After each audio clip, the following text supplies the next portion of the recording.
Isang math-sayang araw muli sa inyong lahat. Kayo ay nakatutok pa rin sa Project SOAR Week 5, series of online academic reviews of CLAID Learning Modules. Kanina ay nakasama ninyo ako sa advanced lesson ng Grade 8 for Week 5. Ngayon naman ay dumako tayo sa advanced lesson ng Grade 9. Ang ating teacher reviewer for Grade 9 ay nagtapos ng Bachelor of Secondary Education, major in Mathematics at Rizal Technological University. He is also an elementary and junior high school teacher in John Iverson Academy from 2016 to 2017. He is also a former senior high school teacher and homeroom supervisor in STI College, Global City from 2017 to 2018. Currently, he is a grade 9 math teacher in Ilaya Barangka Integrated School since 2019. Our teacher reviewer for grade 9, Mr. Gerald Fritz M. Nacario. Thank you, Sir Jonathan, for that introduction. Good day, students, and to all home learning partners. Again, I am Mr. Gerald Nacario, and I'll be the presenter for Week 5 Advanced Lesson of Mathematics 9. So get ready with your modules, paper, and pen so we can start. Math-sayang Math-aral, tayo na Math-tuto. For today's lesson, we will discuss about simplifying radical expressions using the laws or properties of radicals. Our objective is at the end of the lesson, you should be able to simplify radical expressions using the laws or properties of radicals. So what are the different properties of radicals? The first property of radicals is the product property or multiplication property. It states that for any real numbers a and b and any integer n which is greater than 1, first, if n is odd, then nth root of ab is equal to nth root of a times nth root of b. Number 2, if n is even, then nth root of ab is equal to nth root of a times nth root of b, where a and b is greater than 0. So bakit hindi pwede maging negative si A at si B kapag ang n natin is even? Kasi po, kapag kinuha natin ang square root, fourth root, sixth root, and so on of a negative number, ang magiging result is hindi part ng real numbers or tinatawag din nating imaginary. Let's have example number 1. The given is square root of 9x squared. So applying the product property of radicals, we have square root of 9 times square root of x squared. Unahin muna natin isolve yung square root of 9. Square root of 9 is equal to 3. Then, next naman is yung square root ng x squared. So para makuha natin yung square root ng x squared, i-divide lang natin yung exponent at yung index. So we have 2 divided by 2 equals 1. So, ibig sabihin, magkakaroon tayo ng x na kung saan yung exponent ay 1. So, we have x. Then, get the product of 3 and x. So, 3 times x, the answer is 3x. Next example, we have cube root of negative 64x raised to 6 y raised to 9. So applying the product property of radicals, we have cube root of negative 64, cube root of x raised to 6, and cube root of y raised to 9. So let's start with the cube root of negative 64. So ano nga ba yung cube root ng negative 64? The answer is negative 4. Bakit? Kasi negative 4 times negative 4 times negative 4, the answer is negative 64. Next is cube root of x raised to 6. So what is the cube root of x raised to 6? So ang gagawin ulit natin is divide the exponent and the index. So 6 divided by 3, the answer is 2. Kaya magkakaroon tayo ng x squared. Next is yung cube root of y raised to 9. Same process, 9 divided by 3, the answer is 3. Kaya magkakaroon naman tayo ng y cube. Then get the product of negative 4 x squared and y cubed. So negative 4 times x squared times y cubed, the answer is negative 4x squared y cubed. For example number 3, the given expression is cube root of 54a raised to 7, b raised to 11. So applying the product property of radicals, the result is cube root of 54 times cube root of a raised to 7 times cube root of b raised to 11. Then, start tayo sa cube root of 54. So what is the cube root of 54? Since 54 is not a perfect cube number, mag-iisip tayo ng greatest perfect cube factor ni 54. So, mangyayari, we have cube root of 27 times 2. Then, applying the product property, we have the cube root of 27 times cube root of 2. Then, the result is 3 cube root of 2. Proceed naman tayo sa cube root of a raised to 7. So, same process ng ginagawa natin kanina, i-divide natin yung exponent at yung index. So, 7 divided by 3, the answer is 2, remainder 1. So, ibig sabihin, merong a tayo na nasa labas na kung saan ang exponent ay 2, pero may a din na maiiwan sa loob ng radical sign na ang exponent ay 1 kasi may remainder. So, the result is a squared cube root of a. Next is yung cube root of b raised to 11 naman. So, same process.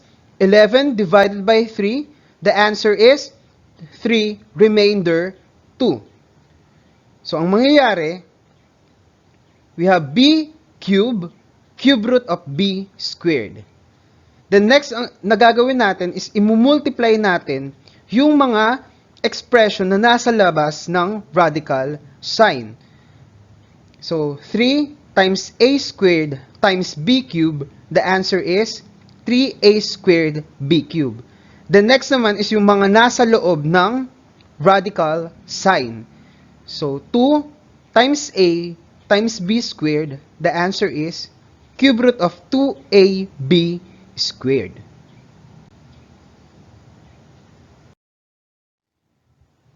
The second property of radicals is the quotient property or the division property. So for any real numbers a and b which is not equal to 0 and any integer n which is greater than 1, first is if n is odd, then nth root of a over b is equal to the nth root of a over nth root of b. Number 2, if n is even, then nth root of a over b is equal to nth root of a over nth root of b, where a is greater than 0 and b is greater than 0. Okay, let's have example number 4. We have square root of 25 over 36. So to solve this kind of expression, i-apply natin yung quotient property or the division property of radicals. So, mangyayari, we have the square root of 25 over square root of 36. Then, isolve muna natin yung square root ng 25. Square root of 25 is equal to 5. And the square root of 36 is equal to 6. So, the answer is 5 over 6.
Next is rationalization. So when we say rationalization, it is the process of removing the radical sign in the denominator. So hindi natin masasabi na simplified ang isang radical expression kung meron pang radical sign sa denominator. So to rationalize the denominator, we multiply the denominator by an appropriate expression such that the product will be a perfect nth root. So let's have an example on how to rationalize radical expressions. We have 1 over square root of 6. So kung mapapansin nyo, meron pang radical sign dun sa denominator natin. So, ibig sabihin, hindi pa siya simplified. So ang gagawin natin, i-multiply natin siya sa square root of 6 over square root of 6. So we have 1 over square root of 6 times square root of 6 over square root of 6. Next na gagawin natin is ipag-multiply natin yung numerators. So 1 times square root of 6, the answer is square root of 6. The next naman is yung denominators. So the result is square root of 6 squared. Then the final answer is square root of 6 over 6. So kung mapapansin nyo, na-cancel lang yung radical sign at yung exponent. Since yung exponent natin is 2 at yung index natin ay 2 rin, so pwede natin silang ipag-cancel. So again, the answer is square root of 6 over 6. Next example, we have 5 over square root of x. Again, since meron tayong radical sign dun sa denominator, ibig sabihin, hindi pa siya simplified. So, ang gagawin natin, magmumultiply tayo ng square root of x over square root of x. The next is, kukunin natin yung product ng numerators at yung product din ng denominators.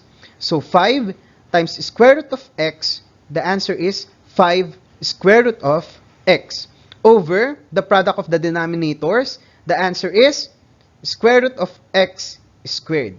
Then again, since yung exponent at yung index dun sa denominator natin ay magkaparehas ng value which is 2, pwede na natin siyang i-cancel.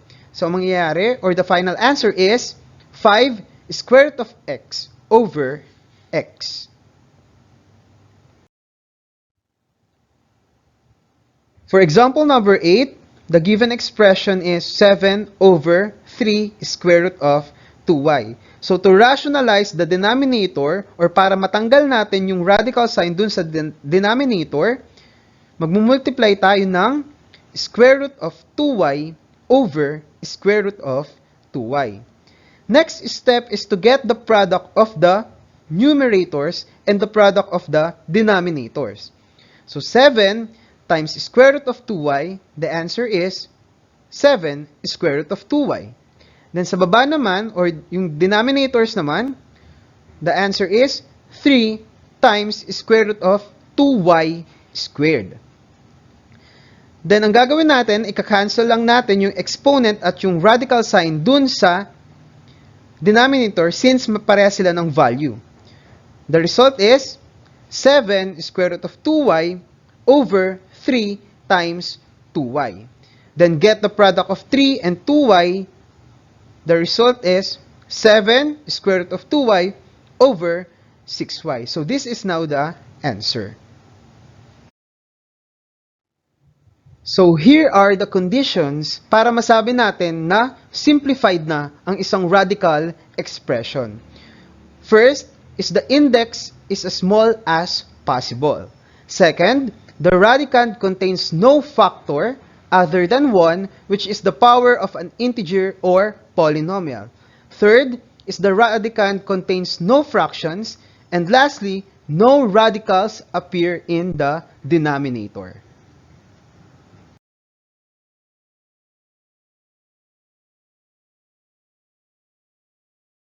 That's all for today. So if you have any questions, feel free to message our official Facebook page, Math Team Mathematics Teachers Association of Mandaluyong, or you may also send a message to your mathematics teacher.